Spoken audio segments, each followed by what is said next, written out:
All right, with my desktop unplugged, no power running to it, I'm going to start unplugging this RAM and showing you how to disassemble this desktop. So as you can see, I remove both side clips and then gently pull it off.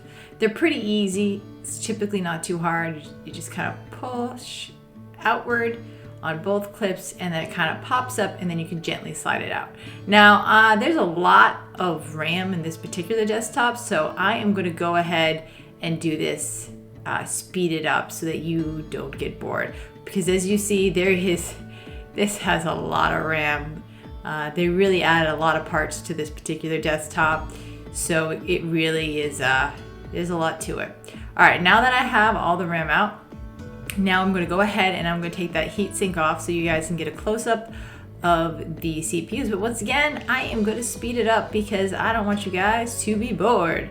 So right ahead, go ahead, all 4 of these, and you can see kind of gently starting to pop up like so.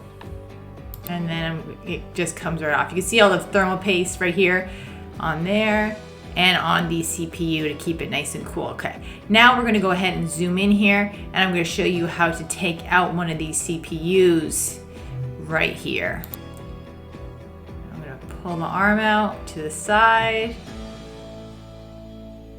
like so, and it pops up, and then the other one, and then you open them both up here, and then you can just take my little pry tool here and lift it up.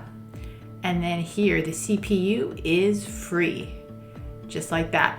And then you would do that to the other one as well. And then you would have both CPUs.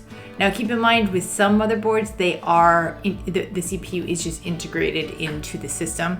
With desktops, that's a little less common, but it is something you do see. And here we go, and the second CPU is free. Now that we have that done, the next thing I'm gonna do is I'm just gonna unplug all the cables, and I'm gonna speed that up once again for you guys because it's a little boring going around here. This is also a good thing to see here. I'm gonna show you this one particular kind of cable that's difficult where you have to pull on the tab and pull it up just like that. I made that look easy, but I'm gonna tell you guys, sometimes they're a real pain in the butt. Anyway, I'm gonna go ahead and keep unplugging these one by one, pulling up all the cables. Now, moving on to the Wi-Fi card here. Now that I have all the RAM up, I've got most of the cables unplugged except for a few. I'm gonna go ahead and remove this Wi-Fi card, pulling up on the tab, and then it just goes ahead and it pulls right up. And then I can just pull it out here, just like so, and it's out. Okay, now I'm gonna go ahead and get any of the rest of the cables I need to unplug unplugged. And now that I've done that, I'm gonna go ahead and I'm gonna start going to town on removing some of these screws. Once again, I'm gonna speed up the process for you guys because it's super boring.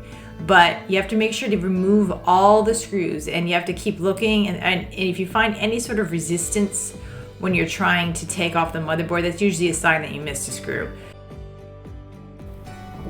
All right, the next thing we're gonna do here is we're gonna pull up this fan on the side here because we're ready to take the motherboard off, but the fan is in the way. So it's one of those things where I just gotta undo the clips and pull it out like so. All right, now we are ready to go. Go ahead and start pulling up this motherboard gently. Now keep in mind, when you pull up the motherboard, it's very important not to bend or force it. If you find resistance, see why. Is there a screw that's still tight? Is there something that's in the way? Because the key is to move items out of the way and just, you move the items out of the way. The motherboard, you don't bend the motherboard for the items. Is how kind of the rule of thumb here. So yeah, I'm gonna have to cut some wire ties here, and it's free. So this motherboard is rather huge, with a lot of components on, and although we didn't go over every last piece, it gives you an idea of how to do it yourself. Now if you're thinking, but wait Liz, what about the power supply? Well guys, that's the easiest part of this whole process. I take this handle over here, I pull up on it, and it just slides right on out. Just like so. And that's it. That's it, not too hard as you can see.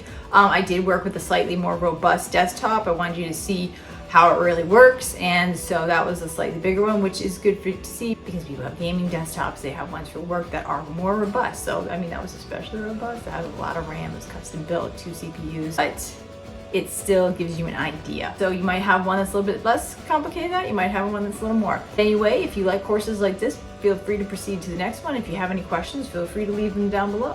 But from one egghead to another egghead, this is Liz.